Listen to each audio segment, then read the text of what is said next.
कुछ ने कहा वीरवार को रोजा है और कुछ ने कहा है जुम्मा को रोजा है। वली के बारे में गलत कहा।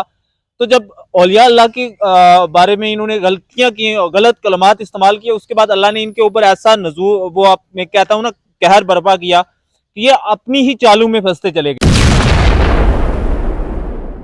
और हमारे यहाँ कुछ उलमाए किराम जो हैं वो पता नहीं किस बिना पे उन्होंने ये कहा कि नहीं वीरवार को रोजा नहीं है, हमें चांद नजर नहीं आया, जुम्मा को रोजा होगा।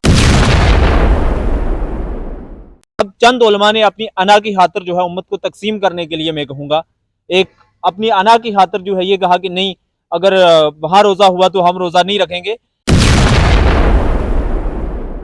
होता है कि कुछ उलमा हमारे जिनको वहां पे नहीं बुलाया गया, उन्हें यह लग रहा था कि उनके बिना दीन और इस्लाम जो है वो कुछ है ही नहीं, दीन और इस्लाम सिर्फ हम ही हैं, और हमें अगर नासरुल इस्लाम ने नहीं बुलाया है मीटिंग में तो हम इसकी मीटिंग का फैसला मानने वाले नहीं हैं। रमजान के पहले ही कुछ इख्तिलाफ हुए हैं। कुछ ने कहा वीरवार को रोजा है और कुछ ने कहा है जुम्मा को रोजा है। इसी के सिलसिले में हमारे साथ बात करने के लिए है तनवीर चौधरी। तनवीर चौधरी जी, वक्त देने के लिए बहुत बहुत शुक्रिया। क्या कुछ कहना चाहेंगे रमज़ान से पहले ही जो इख्तिलाफ हुए, कुछ ने कहा वीरवार को रोज़ा है और कुछ ने कहा जुम्मा को रोज़ा है, बल्कि वीरवार को है, रजौरी में ऐलान हो गया कि वीरवार को रोज़ा है, थाना मंडी में ऐलान हो गया कि वीरवार का रोज़ा है, और जगह जगहों पे हो गया वीरवार का रोज़ा है। यहाँ पुंछ में और रजौरी कुछ जो इलाके हैं उनमें कहा कि वीरवार को नहीं है, जुम्मा का रोज़ा है। क्या कुछ कहना चाहेंगे, किस तरीके से आप इसको देखते हैं? औज़ुबिल्लाहिमिनश्शैतानिर्रजीम बिस्मिल्लाहिर्रहमानिर्रहीम। बांडी साहब, आपका बहुत शुक्रिया कि आपने एक बड़े इम्पॉर्टेंट मुद्दे पे बात करने के लिए मुझे बुलाया है। जहाँ तक रमज़ान अल मुबारक की बात आपने की है, रमज़ान अल मुबारक एक इबादतों का महीना था और ये एक ऐसा महीना था कि इसमें इबादतें की जाती, जो पूरे साल हमने गुनाह किए थे अल्लाह रब्बुल इज़्ज़त से माफ़ी मांगी जाती कि वो हमारे गुनाहों को माफ़ करता। लेकिन उल्टा किया ये गया कि उलमा की जानिब से बाज़ उलमा, मैं कहूँगा कुछ चंद लोग थे जो पहले जिन्होंने औलियाए किराम की शान में गुस्ताखियाँ की, कभी कालाकोट के बाजी साहब को गलत कहा, कभी दरवेश जाकिर साहब के बारे में गलत कहा, कभी किसी वली के बारे में गलत कहा। तो जब औलिया अल्लाह के बारे में इन्होंने गलतियां की और गलत कलमात इस्तेमाल किए, उसके बाद अल्लाह ने इनके ऊपर ऐसा नजूर वो आप मैं कहता हूँ ना कहर बर्पा किया कि ये अपनी ही चालू में फंसते चले गए। रमजान अल मुबारक आज से पहले की बात है कि हमारे बाप दादाओं से जो है रोयत हलाल कमेटी जो है पाकिस्तान की वो ऐलान करती थी। उसके बाद जम्मू कश्मीर में जो है उसके साथ ही रोजा जो है रखा जाता था, क्योंकि हमारी डेमोग्राफी जो है वो मिलती है और हम सरहद हमारी सरहदें जो है वो टच करती हैं पाकिस्तान से, हमारी बाउंड्रीज। तो अल्टीमेटली जब वहां पे रोजा होता था, ज्योग्राफिकली हमारी फिगर्स मिलती हैं, चीजें मिलती हैं, तो हमें उनके साथ रोजा रखना पड़ता था। अब क्या होता है कि इस दफा ऐलान होता है पाकिस्तान से कि वीरवार को रोजा है, और हमारे यहाँ कुछ उलमाए किराम जो हैं वो पता नहीं किस बिना पे उन्होंने ये कहा कि नहीं वीरवार को रोजा नहीं है, हमें चांद नजर नहीं आया, जुम्मा को रोजा होगा। अब उलमा ने जुम्मा बेशक वीरवार को रोजा नहीं रखा, लेकिन मैं बड़े वसूख के साथ कहता हूँ, क्योंकि मैं भी आवाम के बीच रहता हूँ और आप भी आवाम के बीच रहते हैं, आपको खुद ही पता होगा कि 70 से 80% लोगों ने उसने रोजा रखा हुआ था। मैं कहूँ सिर्फ मौलवियों के घर के जो लोग हैं या इन जिन उलमा ने ये कहा था कि रोजा नहीं होगा वीरवार को, या उनके घर के लोग या उनके अपने लोग, उन्होंने रोजा नहीं रखा था। अदरवाइज पूरे जम्मू कश्मीर के लोगों ने वीरवार को रोजा रख लिया। अब जब लोगों ने रोजा रख लिया तो इन उलमा के पास जो है फिर कोई जवाब नहीं बचा। जम्मू कश्मीर के अवाम ने रोजा रखा है, खाली पुंछ और रजौरी को छोड़ के। पुंछ और राजौरी के लोगों ने भी रोजे रखे थे, ये नहीं कि पुंछ और राजौरी के लोगों ने वीरवार को मैक्सिमम रखे थे। मैक्सिमम लोगों ने रोजे रखे थे। जम्मू में तो इवन के ऐलान तक कर दिया गया था कि वीरवार को रोजा रखना है। अब चंद उलमा ने अपनी अना की खातिर जो है उम्मत को तकसीम करने के लिए मैं कहूँगा, एक अपनी अना की खातिर जो है ये कहा कि नहीं अगर वहां रोजा हुआ तो हम रोजा नहीं रखेंगे। भाई रोयत हलाल कमेटी का एक फैसला था। मैं डॉक्टर ताहिरुल कादरी साहब को सुन रहा था। ताहिरुल कादरी साहब एक जय्यद आलिम है और कई सारी किताबों के मुसन्निफ हैं, अहले सुन्नत वल जमात से ताल्लुक रखते हैं। ताहिरुल कादरी साहब ने रोयत का जहाँ तक मसला आता है, रोयत के मसले में ताहिरुल कादरी साहब फरमाते हैं कि आपको जब रोयत का एक मायना यह है कि किसी चीज की खबर होना, चांद की खबर हो गई हमें कि इस वक्त पे, आज साइंस एंड टेक्नोलॉजी का दौर है, आज हमें इस वक्त पता चल जाता है कि कल चांद ने किस वक्त तलू होना है, किस वक्त चांद ने निकला है, सूरज कब तलू होगा, एक एक मिनट का, एक सेकंड का हमें पता चल जाता है। तो हमें जब ये पता चल गया कि चांद कल किस वक्त तलू होगा, खबर हमारे पास आ गई, तो इसका मतलब है कि अब हम पे फर्ज हो गया कि हमने रोजा रखना है। अब महकमा मौसमियात या फल्कियात के माहिर जो थे उन्होंने कहा कि आपने रोजा रखना है। रोजे का दिन वीरवार का दिन तय हो गया। उसके बाद उलमा में जो है वो तकसीम हो गई और कुछ ने कहा रोजा रखना है, कुछ ने कहा रोजा नहीं रखना है। अवाम की जब अक्सरियत ने रोजा रख लिया उसके बाद मुफ्ती आजम जम्मू कश्मीर जो है नासिरुल इस्लाम साहब ने पहले ये कहा कि जनाब रमज़ान अल मुबारक जो है वो जुम्मा से शुरू होगा, वीरवार को रोज़ा नहीं रखा जाएगा। लेकिन जब अवाम की अक्सरियत ने रोज़ा रख लिया, और कहा जाता है दीन में, मैंने ये सुना है उलमा से कि जहाँ पे अक्सरियत हो, अक्सरियत का फैसला जो है वो कबूल कर लेना चाहिए। और मुफ्ती नासिरुल इस्लाम साहब ने ये देखा कि अक्सरियत ने जो है रोज़ा रखा था और लोग चाहते थे, और फिर माहिर फल्कियात की भी उन्होंने सुनी, और जब सारे उनके पास सबूत इकट्ठे हो गए कि वाकया में चांद की रोयत जो है वो वीरवार के दिन की ही थी, 23 मार्च के दिन की ही थी। जब चांद की रोयत उस दिन की थी तो फिर नासिरुल इस्लाम साहब ने रजू किया और उन्होंने कहा कि आप हम जो है एक जो रोज़ा हमारा है 17 अप्रैल को जो है वो शब कदर होगी, 20 अप्रैल को चांद की तलाश होगी, और जो एक रोज़ा होगा वो हमारा, वो हम ईद के बाद कज़ा रखेंगे।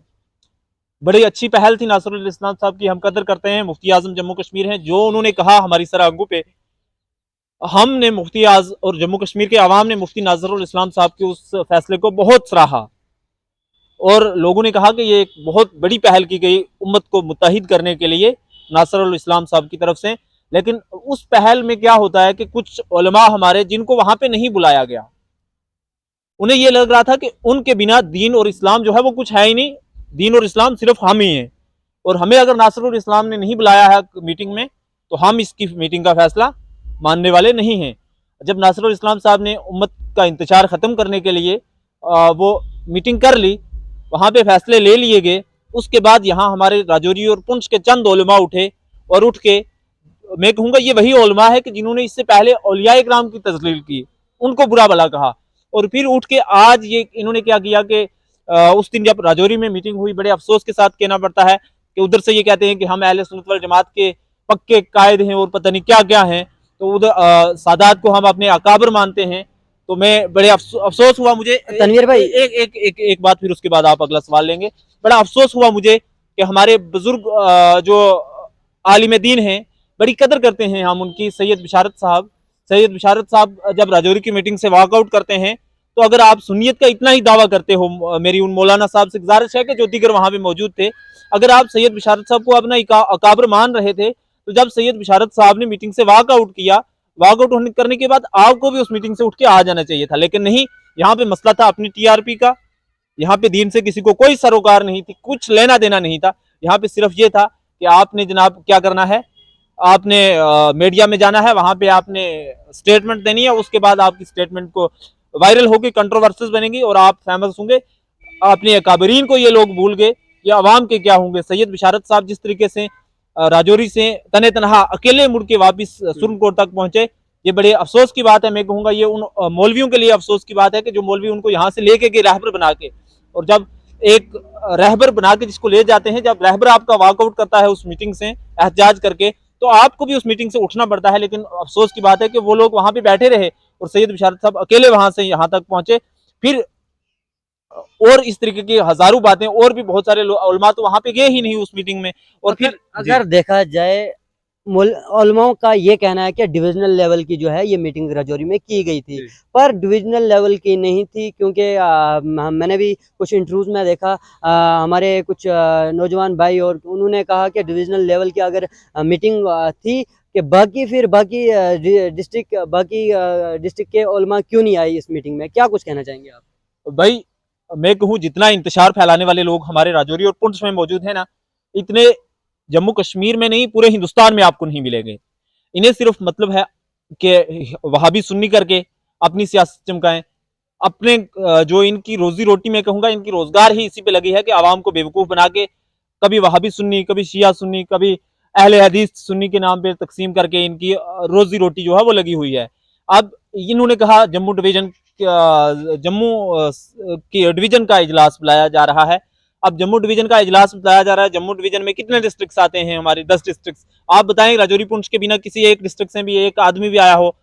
आप उसके बाद में अभी मौलाना अब्दुल रऊफ नईमी साहब, एक बड़े मोतबर जो मौलाना साहब हैं, मैं अभी उनका एक इंटरव्यू सुन रहा था। वो कह रहे हैं कि जो फैसले वहां मीटिंग में लिए गए, जो बाद में उलमा की जानिब से खसूसन उन्होंने कहा कि फारूक मिसबाही साहब ने जो बाद में निकल के बाहर बात की वो उसके टोटल बरक्स थी। वहां पे कोई फैसला लिया ही नहीं गया कि किसको रोहित हलाल कमेटी का चेयरमैन बनाना है, कौन सी कमेटी स्टैब्लिश करनी है, क्या करना है, कुछ इस ताल्लुक से बात ही नहीं हुई। और इन्होंने बाहर निकल के ये कहा कि मुफ्ती असलम इस्बाही साहब को जो है उस कमेटी का चेयरमैन अबूरी सदर जो है वो बना दिया गया है। तो जब इनकी मीटिंग के अंदर जो लोग मौजूद थे वही उलमा से इनसे बेजार हुए, वही नहीं उन्हें खुद ही उस पर एतराज़ात जता रहे हैं कि जो अंदर हुआ बाहर आके उसका टोटल उल्ट बताया गया, तो अवाम क्या करे।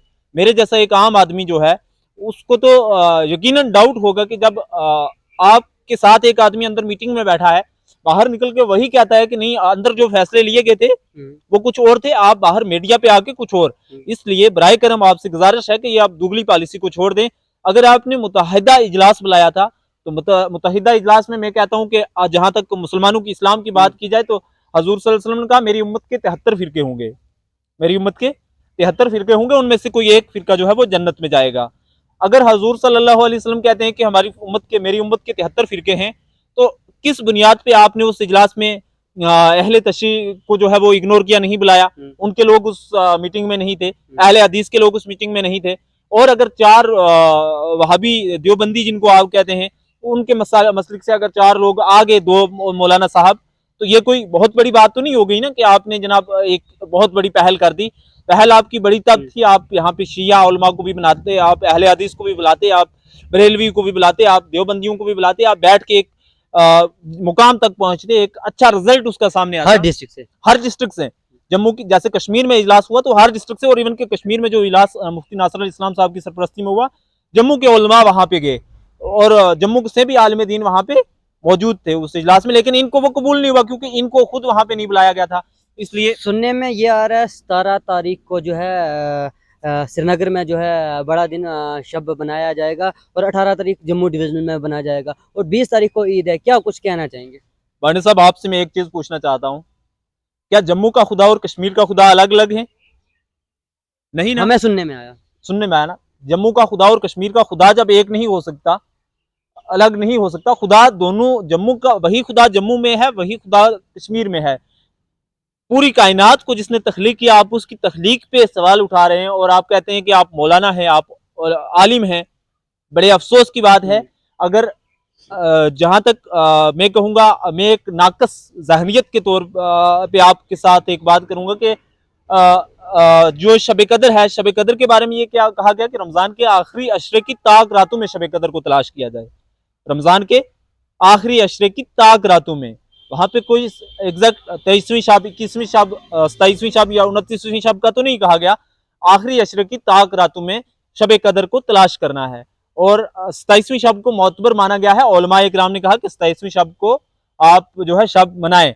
अब 27वीं शब जो है वहां पे उसी मीटिंग की बात कर रहा हूँ, जो वो मीटिंग, जिस मीटिंग का आप तबसरा कर रहे हैं कि राजौरी में जो मीटिंग हुई, उसी मीटिंग में ये कहा गया कि जो उलमा देवबंद तबके से आते हैं, मसलिक से आते हैं, उन उलमा ने वहां से बाहर निकल के ये कहा कि हमारी इस बात पे इत्तेफाक राय हुआ है कि जो लोग, जिन लोगों ने वीरवार को रोजा रखा था, 23 मार्च को रोजा रखा था, वो 17 अप्रैल को जो है वो मनाएंगे, और जिन्होंने उसके बाद 24 मार्च को जुम्मे के दिन रोजा रखा था वो 18 को मनाएंगे। लेकिन इधर से एक और ऐलान किया गया, जो हमारे सुन्नी उलमा थे कुछ, उन्होंने कहा कि नहीं 18 को ही होगी, तो वहां पे ही तजाद हो गया इनके बीच। अब अवाम से गुजारिश ये रहेगी मेरी कि आप जिस तरीके से हमारे अवाम ने रोहित हलाल कमेटी के कहने के मुताबिक रोजा जो है वो रखा था। अब अवाम इसमें भी कंफ्यूज है कि ईद 20 को है या 19 को है। अब ईद 20 को है या 19 को है वो पहले तो नहीं कहा जा सका। रोहियत के हिसाब से जैसे ही रोहित हिलाल कमेटी, जैसे मौलाना साहब कहते हैं अवाम तो उसी पे चलती है। मौलाना साहब के कहने से, जैसे मैं एक मुफ्ती फारूक नक्शबंदी साहब है ना, उनका एक बयान परसों सुन रहा था, उन्होंने कहा मौलवी कोई दीन नहीं है, मौलवी कोई दीन नहीं है, मौलवी कोई इस्लाम नहीं है। इस्लाम और दीन कुरान और हदीस है। आप कुरान और हदीस पढ़िए, उसमें आपको मिल जाएगा। काजी रियासत की बात हमारे लिए सबसे पहले अव्वल होती है, और काजी रियासत इस वक्त जम्मू कश्मीर में मुफ्ती नासर अली इस्लाम साहब है। मुफ्ती नासर अली इस्लाम साहब के ऐलान पे लोगों ने रोजा रखा। लोगों ने उनके ऐलान, जब उनका ऐलान हुआ तो आवाम को लगा कि इन्होंने भी जो है एक गलत ऐलान किया। फिर जब मुफ्ती नासर अली इस्लाम हकीकत तक पहुंचे तो फिर उन्होंने उस हकीकत को माना और उन्होंने कहा मुझसे गलती हो गई थी, अब जो शब है वो 17 की अप्रैल को 27वीं शब आती है, और उसके बाद जो है वो उसी हिसाब से जो है ईद का चांद जो है वो तलाश किया जाएगा। अगर उस दिन ईद का चांद मिल गया तो हमारा एक रोजा जो कज़ा हुआ है वो हम ईद के बाद रखेंगे। मुझे समझ नहीं आती, अगर काजी रियासत इतने बड़े ओहदे पे फाइज होने वाला शख्स रजू कर सकता है, तो हमारे छोटे उलमा जो जिला सतह में के आलिम हैं, ये उलमा जो है उठ के उस पे तेजाद खड़ा करते हैं। ये कहीं भी ठीक नहीं है, ये उम्मत को तकसीम करने के दर पे है और बहुत गलत बात है। मैं हाथ जोड़ के उन उलमा से गुजारिश करता हूं कि आप बराए करम इस उम्मत को जो इस वक्त बिखरी हुई है, इसको और बिखेरने का काम ना करें, आप इसे मुत्तहिद करने का काम करें, इसको जोड़ने का काम करें। और जैसे रोयते हलाल कमेटी ऐलान करती है, मैं आपको बड़े वसूख से कहता हूं कि हमारे लोगों ने इन उलमा के कहने के बिना जब ऐलान हो गया रोयते हलाल कमेटी की जानिब से ईद का रोजे का, तो रोजा रख लिया और ये लोग ईद भी उसी हिसाब से करेंगे। आप बराए करम अपनी अना को छोड़ के, आपके जो तफरके हैं, आपसी इख्तलाफात हैं, उनको छोड़ के, और ये जो उलमा, खास तौर से मैं इन लोगों को कहूंगा कि अपने आप को उलमा कहते हैं, ये जो वलियों के खिलाफ इन्होंने एक महाज मोर्चे खोले, इन्होंने उनके खिलाफ जो है बड़ी सारी तकरीरें की, जिसका नतीजा भुगतना पड़ा इनको। आज अल्लाह ताला ने इनको खुद ही जलील किया। तो गुजारिश रहेगी कि आप पहले औलिया इकराम की इज्जत करना सीखें। सादात की अगर आप इज्जत करते हैं तो आपने सैयद बिशारत साहब से माफ़ी तलब करनी चाहिए सबसे पहले, और उसके बाद आप दोबारा रजू करें, और जैसे ही जो हकीकत है हकीकत को माने और हकीकत मान कर लोगों को गुमराह ना करें, लोगों को एक सही मैसेज दें, एक अच्छा मैसेज दें, इत्तेहाद की बात करें, इत्तेफाक की बात करें, ना कि समाज को, लोगों को तोड़ने की बात करें। और हाँ, मैं गुजारिश भी करूंगा कि हमारे यहाँ कुछ लोग जो है इंतशार फैलाने की कोशिश करते हैं मुख्तलिफ मज़ाहिब में। इस्लाम जो है वो इंतशार का नाम नहीं है। एजेंसीज को भी चाहिए कि वो नोट करें कौन से लोग हैं जो हिंदू मुसलमान के बीच फूट डालना चाहते हैं, कौन से लोग इन चीज़ों को जो है वो करना चाहते हैं, उन लोगों के ऊपर शिकंजा कसा जाए। और मेरी जो खास तौर से इस वक्त वक्फ की चेयरपर्सन साहिबा हैं हमारी दरहाशा इंद्राबी साहिबा, वो बहुत अच्छा काम कर रही हैं। तो मैं उनसे भी गुजारिश करूंगा आपके चैनल के माध्यम से कि ये जो हमारी मुख्तलिफ मसाजिद के उलमा हैं, इमाम हैं, आप एक तो इनकी